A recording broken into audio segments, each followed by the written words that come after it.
everybody and welcome to today's video. Today I'm filming a video all about my interview tips and what you should and probably shouldn't know. But we'll see, and just some general information for you about what you might expect at an interview. So without further ado, let's get started. Easiest place to start is what to wear.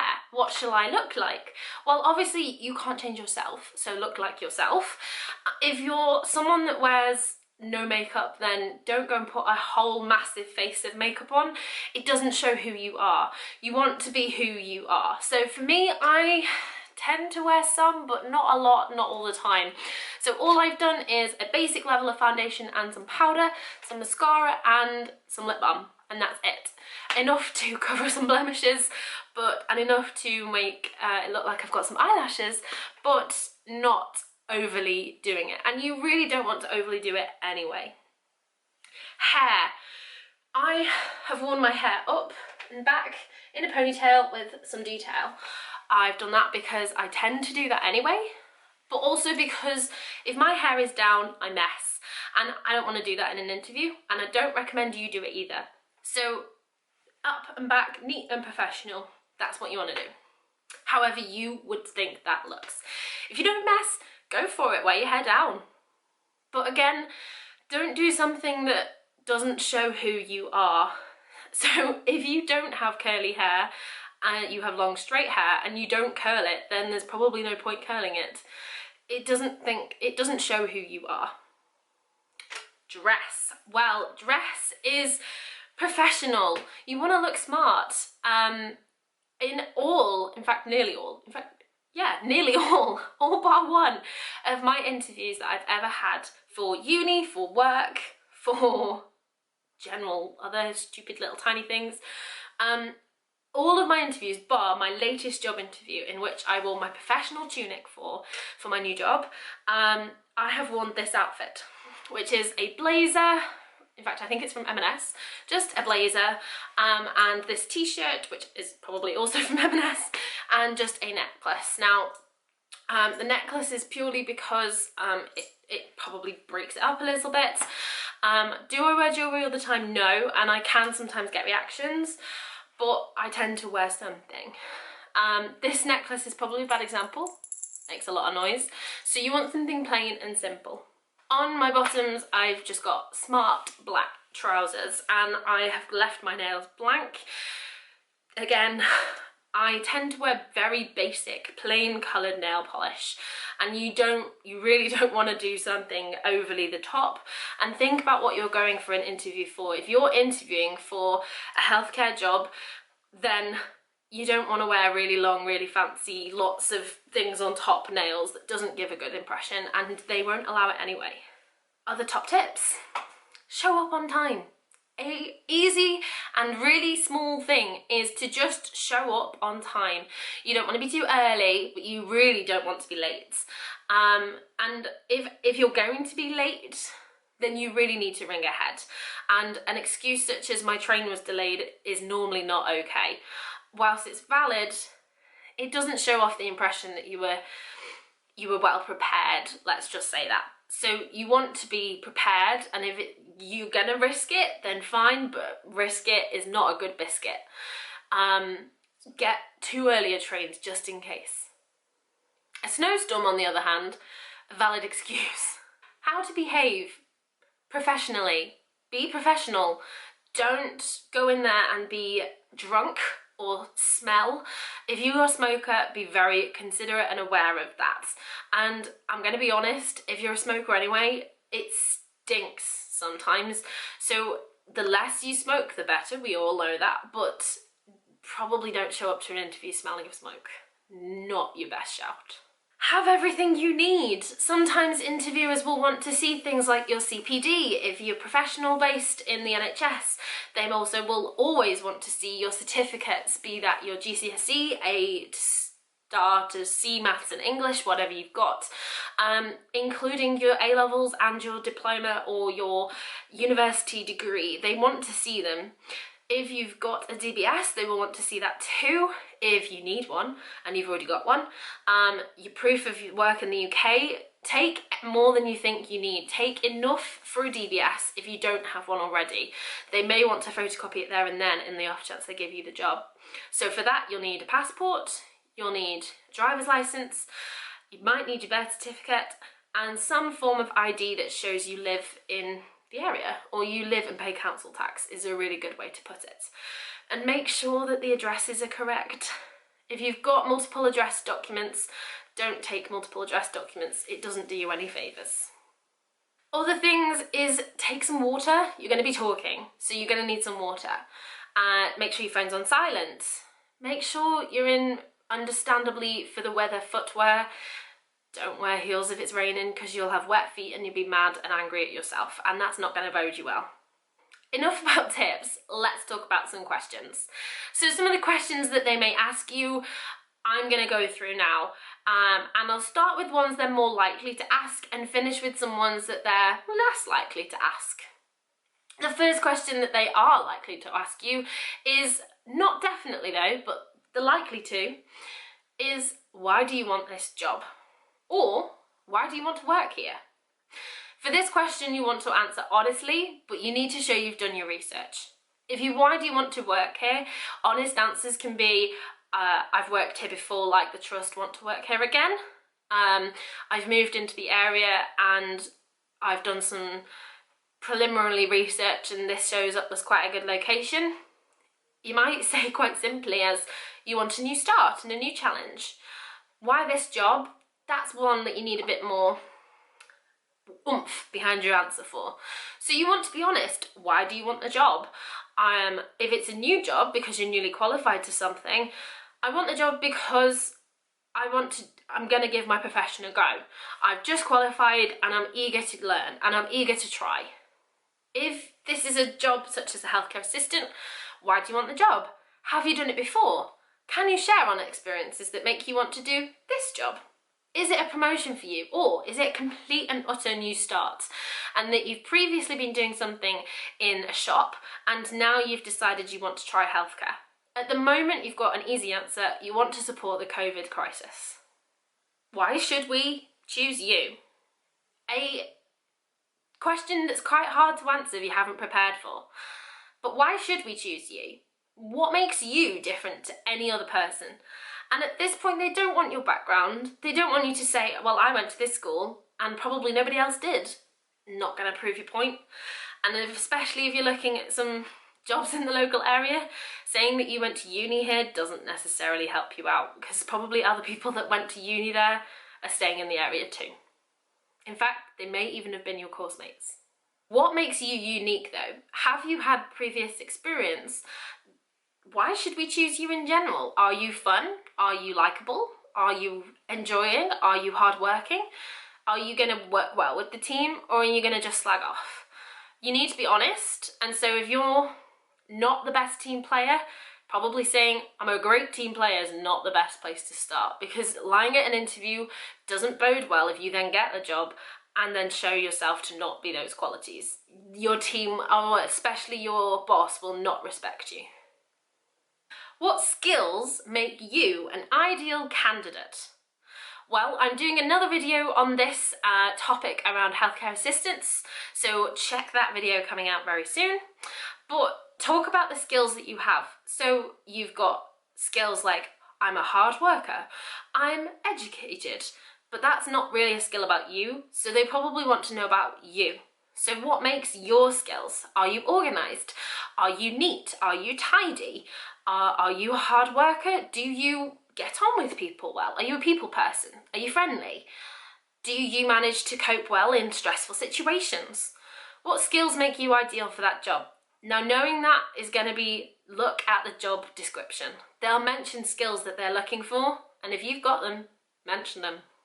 They'll probably ask you a scenario question. What would you do if? The ifs could be, a patient relative was being really aggressive and angry.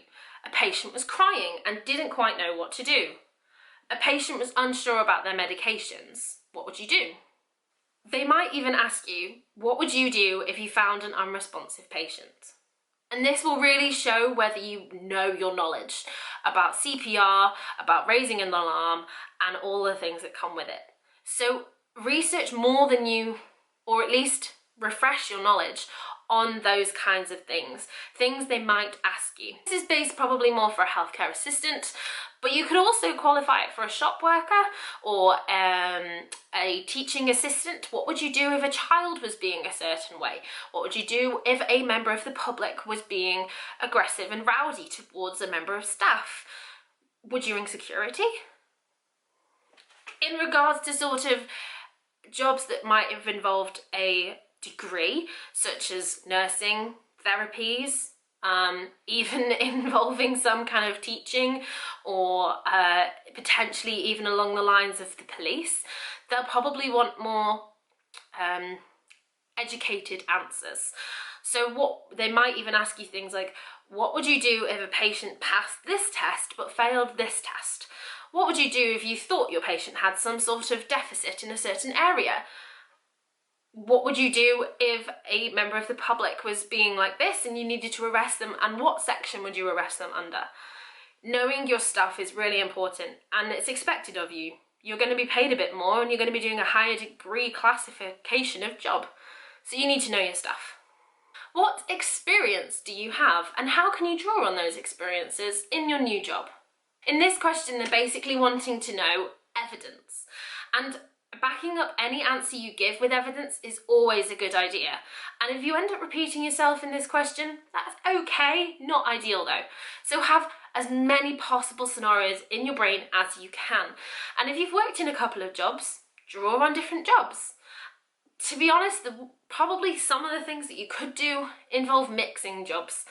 If you've been in a job in one area and also in another area, and they're asking for a really complex scenario, you could mix them together. You've worked in both of them. It's not ideal, but it shows that you've experienced elements of it. And you can say, I haven't experienced the whole thing, but I've experienced this element of it, and this is how I dealt with it. They will have a record of your experiences, so you don't want to list, I worked in here, I worked here, I did this for 3 months. That's boring, and they know that. They want to know what you did in those things. And if you've written them down on a job statement, then tell them and give them more. They want to know that you're not lying on your job personal statement, and they want to know you're telling the truth. So tell them the truth. What do you know about a certain condition? Or what might you do if you suspect someone has a certain condition? That is a question that they are more likely to ask you if you're going for a job such as one that involves a qualification in nursing, or therapy, or specifically a doctor. They want to know, what do you know about X? And that could be anything from stroke to Alzheimer's, could even be as simple as diabetes, epilepsy, anything like that. It could be about a learning condition. It can be simple as dyspraxia, dyslexia, if you're in a teaching position. What do you know about, motor neuron disease? There's all kinds. They're not going to ask you things about motor neuron disease if you're going for a job in stroke.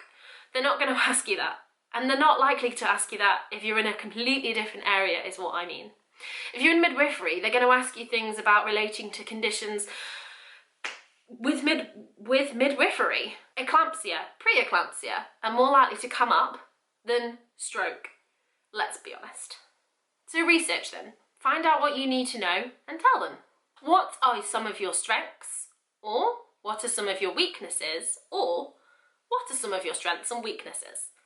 Plan for both, all three. Just plan ahead for this question. I've yet to not have it come up. It's asking you about, what do you think you might struggle with in this job? What elements of you are not as good as other elements? Now, you don't want to completely and utterly go, I am an A-star candidate, I am fantastic, there is nothing about me that is wrong here. They also don't want you to go, I can't do this job at all, I have no idea, what do I do? I'm just such, they don't want that either. They want to know honestly, what do you think you're good at, but what do you also think is maybe an area that you could improve on? And that's what a weakness is. It's something that we're not as good at, but we can get better at, if we choose to. So knowing some of those things is a good idea. If a strength is presenting in front of people, excellent. If a strength is talking to people you've not met before, brilliant. If a weakness is, I'm not as confident around people I don't know, then that's a weakness. It's not necessarily a weakness though, it's an area that you're not as confident in. And that's saying to them, I need more opportunities to be confident, to increase my confidence in myself. Or I need to be a bit more supported when I have to make some public speaking or speaking to next of kins or members of the public. They may ask you, why did you leave your last position? But they're less likely to ask you this if they've got a massive amount of people to interview, because every question that they ask someone has got to be the same for every person. And so if somebody has come from a position that they haven't left, then they can't ask that question. It has to be uniform and specific for every person. They may also ask you, what do you aspire to achieve? What do you aim for in life? You can be honest with them. You can say exterior things, but if I was you, I would say interior things to work. And by that, I mean, what do you aspire in your life of a career? Don't include things like, I want to be a mother and I want to do the PTA. They don't really care about that. But if you're looking for a job in Congress and you're wanting to be the President of the United States, or if you're looking for a job in the civil service and wanting to be the Prime Minister, go for it. In that sense, if you're applying for a healthcare position job and you're wanting to be a nurse but you need to get your foot on the ladder, then tell them. If you're applying for a job as a Band 5 therapist and you're wanting to become much more knowledgeable about something so that you might progress in your career, then tell them. They're not expecting you to stay in this job forever. Other things that they may ask you include, why do you want to work in this location? Tell them about what you know about the hospital or the place of work and the location of it. Info that you know about the workplace, the trust, the company. Tell them what you know about it. Is there legislation around it? Is there confidentiality around it? Is the company something that's been going for 200 years? If it's within an NHS trust, each trust will have its own specific values. Know what they are. A question they will ask you is, do you have any questions for us? Please never say no. Always have one minimum, but definitely 2 questions to ask them. This can be a really hard thing to ask, but it really does show. And from speaking to a family member of mine who interviews for NHS jobs for nurses, she's told me that quite often this question can show a person's personality up. And some of the time the questions are terrible and it really puts you off that person. This question is a true testament of what do you want to know from them, and you may not even care about the answer. You may go, well, I don't really want to know anything else at this point in time, in your head, but I'm going to ask you something anyway. And the best thing you can do is ask them a question that challenges them. Get them to find a question that gets them to have to actually research, be that statistics, be that something that you've never even thought of. And to do your research is the best way to find a question for them to have to do theirs. Now don't forget, they will be highly experienced in comparison to yourself most likely, and they will know their stuff. But it's a challenge, and if you find one, you'll be in their good books. Those are pretty much most of the questions that I can think of that they might ask in some kind of job interview. You may get asked to do presentations, but that's more likely to be the higher up in your job band, pay grade, things like that. And you may be asked to do a test. You're likely to be asked to do an English test if you're from a different country and English isn't your first language. You also may be asked to do a spelling test if you're going to be a teacher. You may even be asked to teach something, a lesson, or do some therapy with someone, or do some personal cares for someone. It's not unheard of that they would ask you to do these things. And presentations around something are also possible, but in a healthcare assistant or teaching assistant or shop job, they're not going to ask you. If you've taken anything away from today's video, I hope it's that the most important thing you can do for a job interview is preparation. Prep and read your job description. They are the most important things you can do. And if you don't tick all the boxes in your job description, make sure you do, or you have plans to do, before you start your job. Good luck with any interviews you've got coming up. And if you want to know any more, then there's plenty of other videos down below that you might find helpful. Thank you so much for watching. I'll see you soon. Bye.